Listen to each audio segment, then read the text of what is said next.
The precursors of the Jedi were the Dai Bendu, but the Jedi Order itself was founded in the distant past on planet Ahch-To by the Prime Jedi around 25,025 BBY. According to the legend, Force-imbued swords were used prior to invention of the lightsaber by the earlier Force adepts and the Jedi Order. At the dawn of their order, the Jedi came into possession of Ilum, an ancient planet encased in ice and littered with kyber crystals, the heart of the Jedi lightsaber. Considered the Jedi Order's most sacred world, its ancient temple would eventually host the Gathering, a tradition that would continue up until the fall of the Order.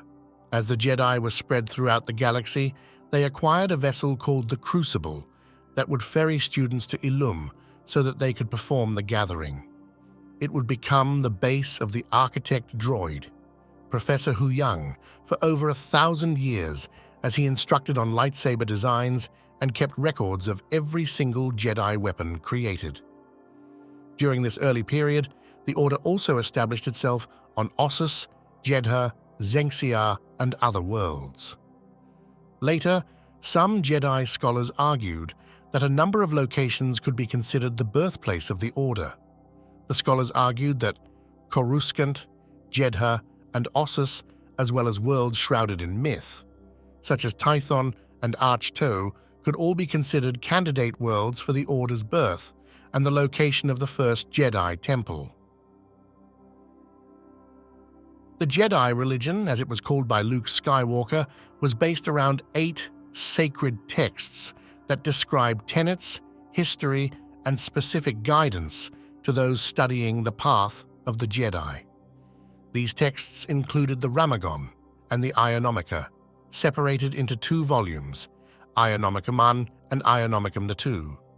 These books included a number of aspects of the Jedi religion that appeared to have little influence on later Jedi, such as references to gods and the world between worlds. They also included more mundane information, such as lightsaber designs. The theology of the Jedi religion changed over time. Many Jedi, such as Master Odin annotated even the sacred texts. Much was added to the Jedi canon over time, giving rise to the belief that the Ionomicum Setu doubled in size during its compilation. At some point prior to around 20,000 BBY, a Jedi sect known as the Ordu Aspectu broke off from the Jedi Order. Led by the enigmatic Ruhr and his second-in-command, Amon, they sought to achieve the secrets to immortality. Eventually, a conflict broke out between them and the Orthodox Jedi. The conflict ended with the signing of a peace treaty. The treaty allowed the Ordu Aspectu to continue their research, but under Jedi scrutiny. During his experimentation, Ruhr attempted to copy his intellect into his Citadel's computer core, only to accidentally transfer his very sentience as well.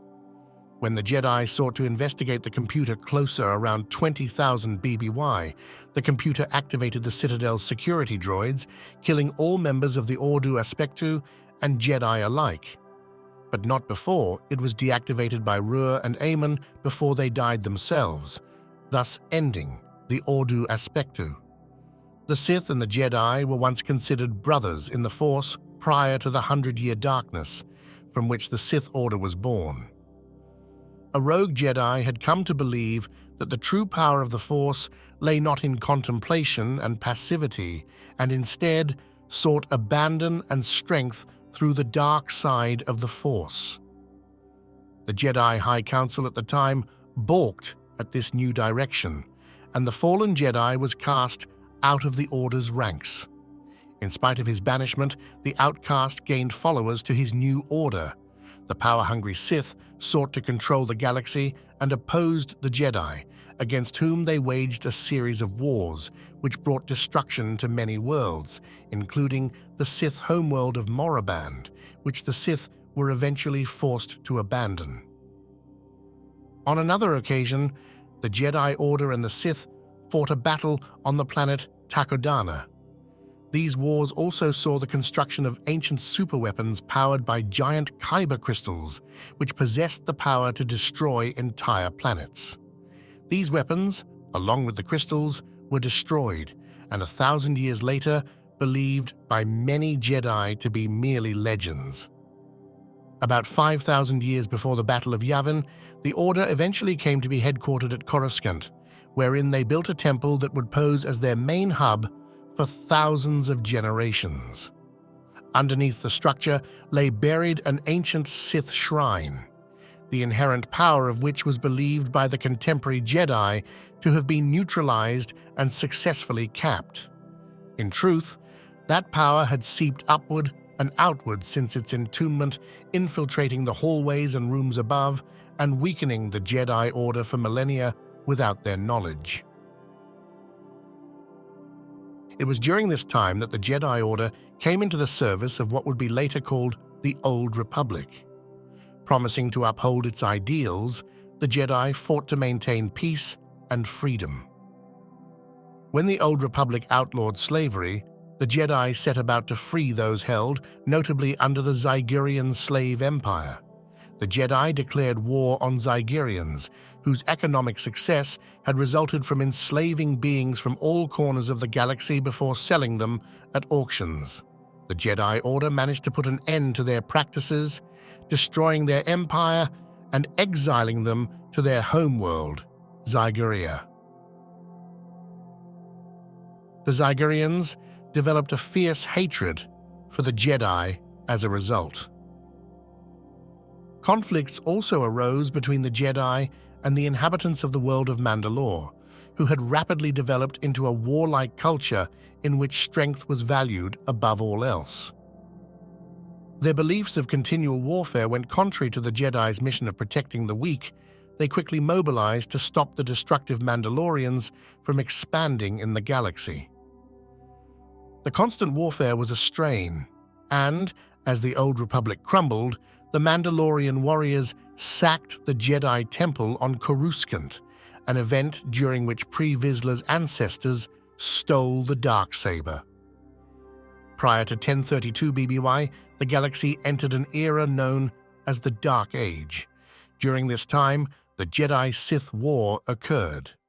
Early on in the war, the Sith attacked and captured Coruscant, and with it, the Jedi Temple. Towards the end of the war, the Jedi reclaimed the Republic capital and their temple during the liberation of Coruscant. Even as the Old Republic collapsed, the Jedi emerged victorious from their wars with the Sith.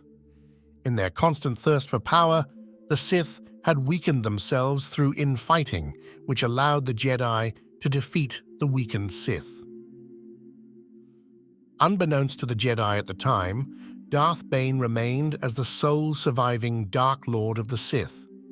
As a result of the infighting that weakened the Sith, Jedi Knights were able to defeat the Sith at the mid-rim planet Ruusan.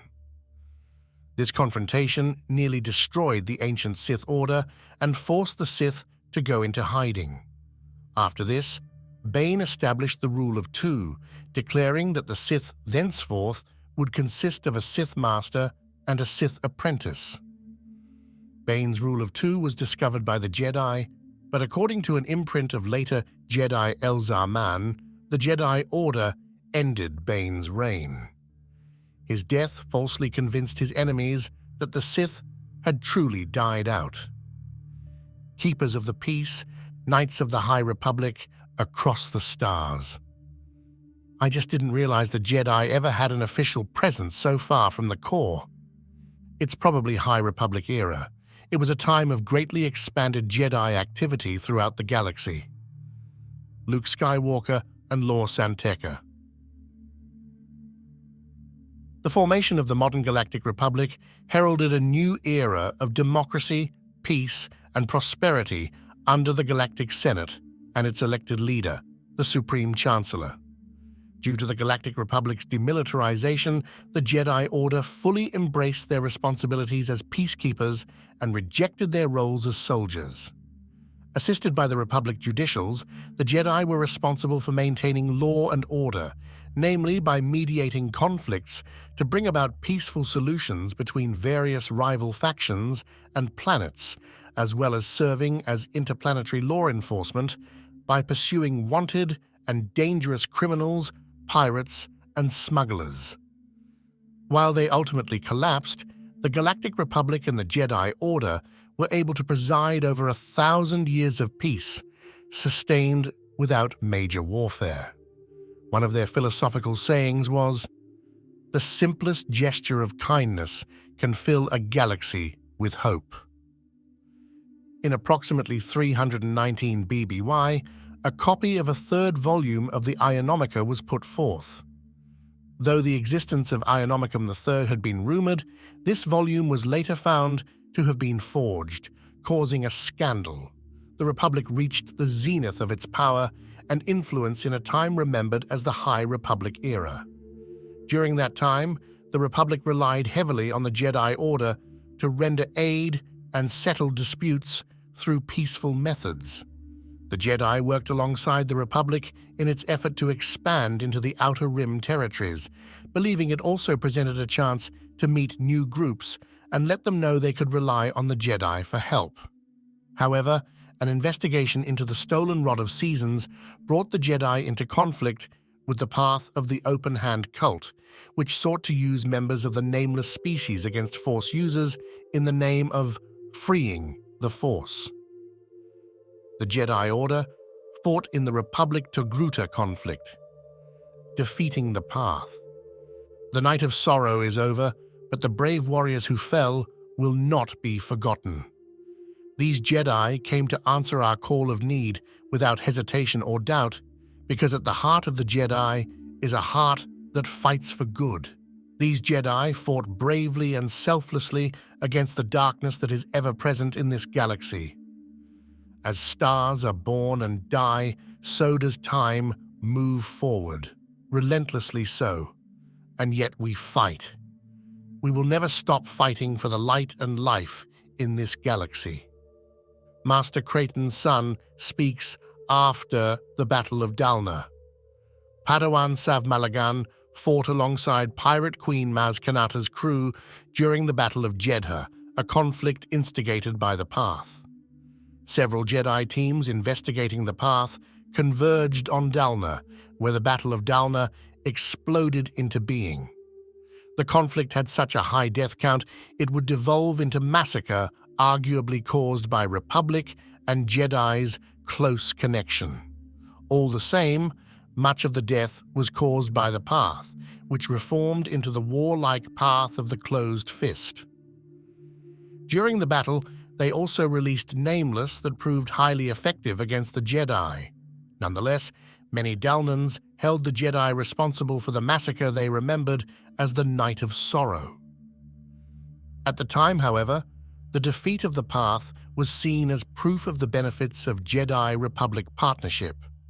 As reasoned by former Supreme Chancellor Kyong Greylark, current Chancellor Orlan Mollo, and Master Yoda, the Path's defeat was only possible thanks to the work between both organizations, with their alliance a strength they believed the galaxy could call on for centuries to come. After the battle, Yoda and Jedi Master Creighton's son also agreed to cover up all information on the Nameless, including keep details on the creatures out of the Jedi archives until they learned more about the mysterious threat. However, one Jedi who encountered the effects of the Nameless, Aslin Rel, abandoned the Order and attempted to learn more about the creatures. Driven mad from his fear and falling to the dark side, Rel still heard the song Shrika Raika Rai from his encounter with the Nameless on Dalna and kept the secrets he learned tucked away, yet still lost due to his insanity in his mind. Conflict with the Nihil. Even though some of its members would come to question whether it was right to do so, with Jedi like Comac Vetus remembering the massacre on Dalna as proof that the Republic and Jedi could not always act as one force, the Jedi continued to work closely with the Republic, with each organization respecting the strengths of the other. Thus, the Jedi aided the Republic Defense Coalition and, through their outposts built to explore and help people in the wild portions of the Outer Rim, became the only group upholding justice in the Outer Rim territories before the dedication of the Starlight Beacon. During the era, the Order's understanding of the Force was expanded thanks to the actions of Jedi Knight Elzar Mann, who liked to experiment with his Force techniques in ways that sometimes failed. Even though he never attempted such actions when lives were at stake, his experiments often meant he worked alone. Despite the High Republic's supposed peace, the Jedi were suddenly faced with a crisis during the Great Hyperspace disaster in the Hetzal system when the Transport Legacy Run was destroyed in hyperspace, making its remains rain upon the system. Jedi Master Ava Kriss commanded the rescue operation, yet she learned via her Force bond to the other Jedi that the fragments raining upon the Hetzal system contained living beings, forcing them to begin rescue operations as well. Towards the end of the crisis, the Jedi worked together, ultimately being joined in the Force by members of their Order who were even further away, to push a fragment containing liquid Tibanna past the system's R-class star. Their successful rescue of the system was broadcasted across the Outer Rim and even reached the Republic's inner planets. Unknown to the Jedi, the disaster had been masterminded by Eye of the Nihil Martian Ro, who wanted revenge on the Jedi due to past events involving their Order, his family, and an artifact that controlled a being known as the Great Leveler, which was a member of the nameless species and thus could overwhelm Jedi and other Force sensitives. While Ro was not one to share details on what had exactly happened, his ancestors, Yana Ro and Marda Ro, had been part of the Path, who were remembered as the Faithful by later Ros. As the Ros later remembered, the Path fought the Jedi because of their differing opinions on balance and believed the Jedi were leading the galaxy towards its destruction. However, the Path was beaten back, with their religion mostly falling out of favor as time went by. Inheriting the family goal of revenge and the title of Eye after his father Asgar was murdered, Ro plotted to reform the Nihil Raiders into a unified force he could use for his ends and to beat back the expanding Republic. Additionally, the remains of the Legacy Run continued to rain upon Outer Rim systems as emergencies, forcing the Republic to blockade hyperspace routes and making the Jedi Council realize the Jedi would be needed in the Outer Rim more than normal. In time, the Order began to battle the Nihil, only for Ro to cement his control over the Raiders after the Battle of Kur. The Republic underestimated the Nihil until the massive attack on Valo, where the Raiders cut down Jedi and civilian alike amid the Valo Republic Fair, which was supposed to be Chancellor So's show of unity for the Republic. When the Jedi launched a counterattack through the Battle of Grizal, Ro unleashed the Great Leveler, which petrified Jedi Master Loden Greatstorm, leaving the Jedi to realize their enemy had a weapon they did not yet understand. The Republic and Jedi Order grew closer during the Nihil conflict, with So and her aides even continually trying to become part of the Jedi High Council's meetings.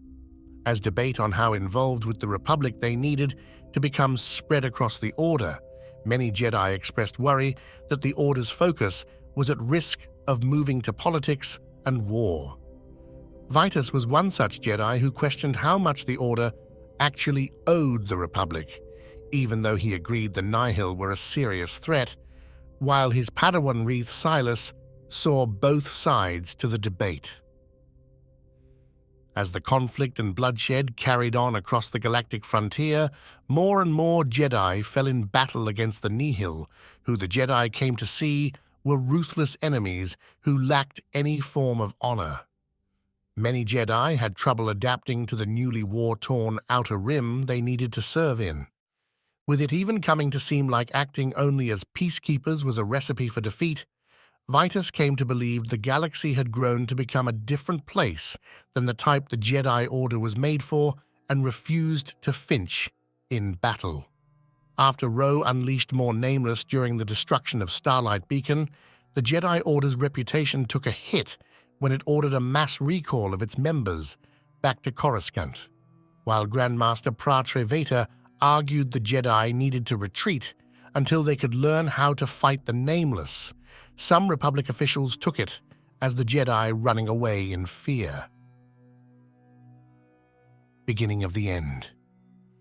Do you think the Jedi will truly keep peace if they continue to take everything the Senate says as law? Luckily, we are guided by our council and not by politics nor ego. Dooku and Mace Windu. Prior to the invasion of Naboo, Jedi Master Sifo Dyas served on the Jedi High Council until he was removed from its ranks for advocating the mobilization of a Republic military to defend the galaxy. Through the Force, Sifo Dyas predicted a galactic conflict, but the High Council at the time considered his views radical. Certain in the accuracy of his Force visions, Sifo Dyas secretly commissioned the inhabitants of Kamino to grow an army of clone soldiers, genetically engineered for growth acceleration and increased docility for the Republic. Unbeknownst to Sifo Dyas, however, his plan factored into the designs of the Sith. For a millennium, generations of Sith Lords plotted revenge against the Jedi Order after the death of Darth Bane.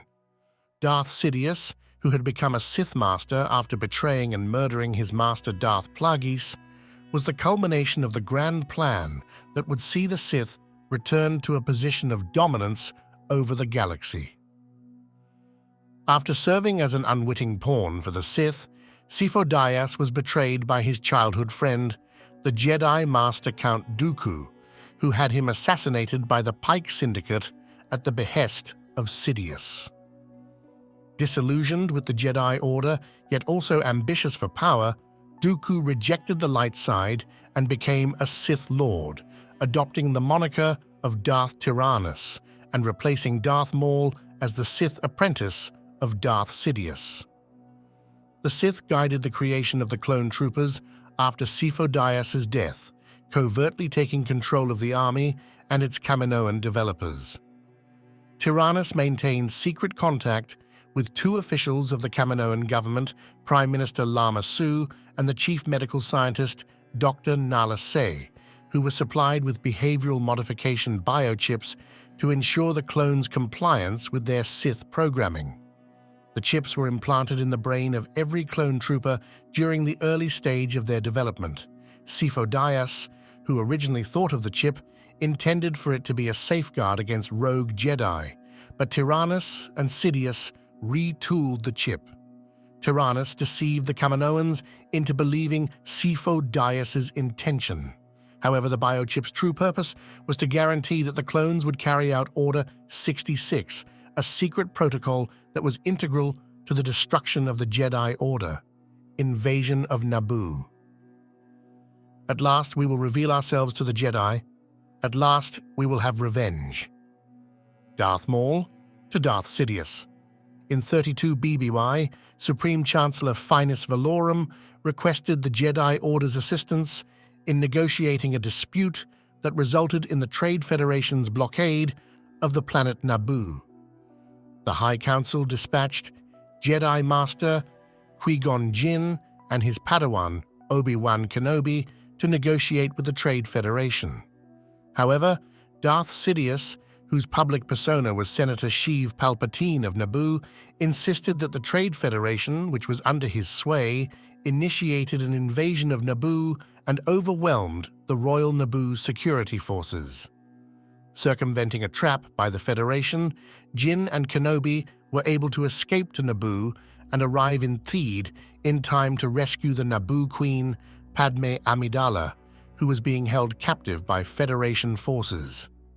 Together with the Queen's handmaidens and her close security detail, the Jedi fled the planet, but their ship was damaged in the escape, causing them to land on the desert planet of Tatooine. While stranded on Tatooine, the two Jedi discovered a young slave named Anakin Skywalker.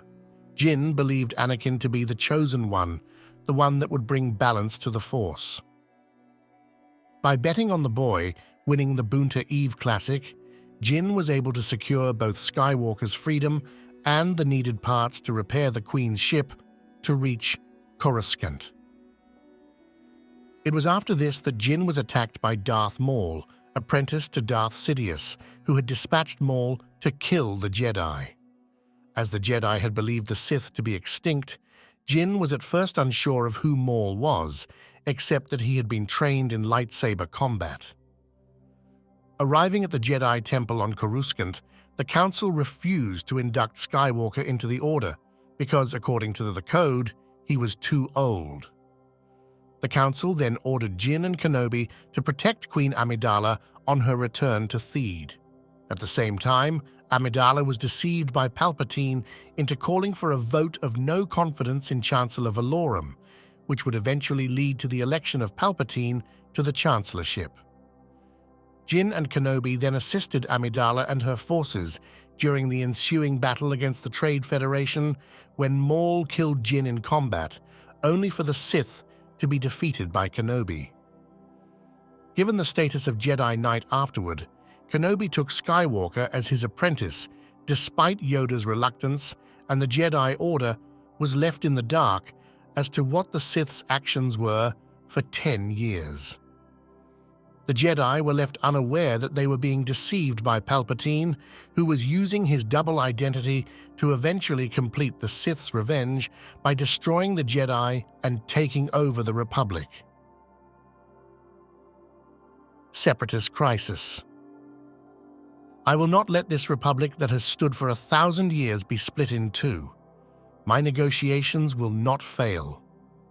If they do, you must realize that there aren't enough Jedi to protect the Republic. We're keepers of the peace, not soldiers. Sheev Palpatine and Mace Windu. Having broken all ties to the Jedi Order, secretly replacing Maul as Sidious's apprentice, Dooku was believed to be a mere political idealist by his peers at the Jedi Order.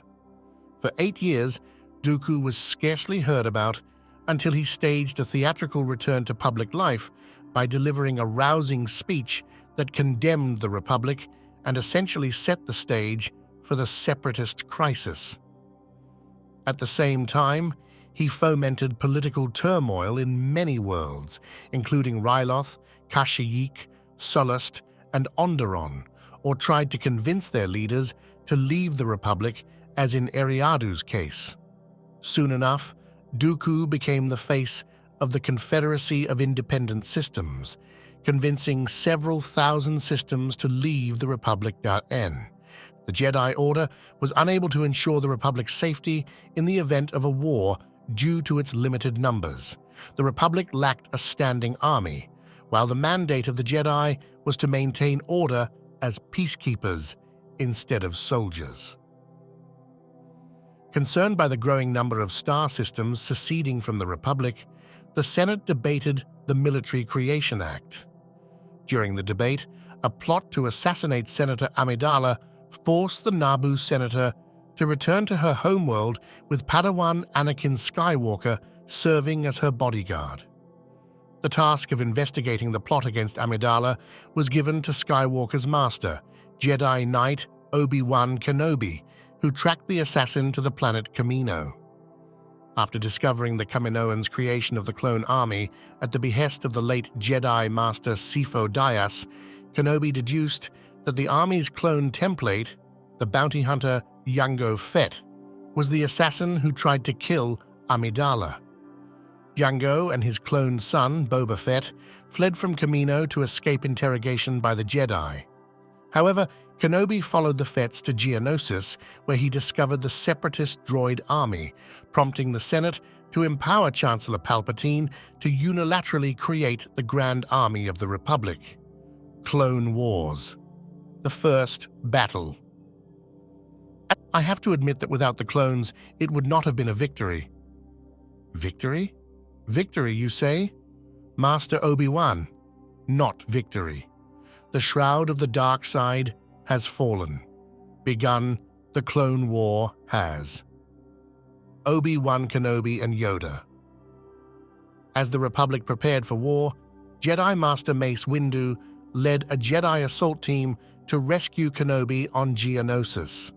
The Jedi confronted the Separatists in the Geonosian Petranaki arena, destroying many battle droids but also sustaining a large number of casualties, including Tan Yusta, Sar Labuda, and Coleman Trebor.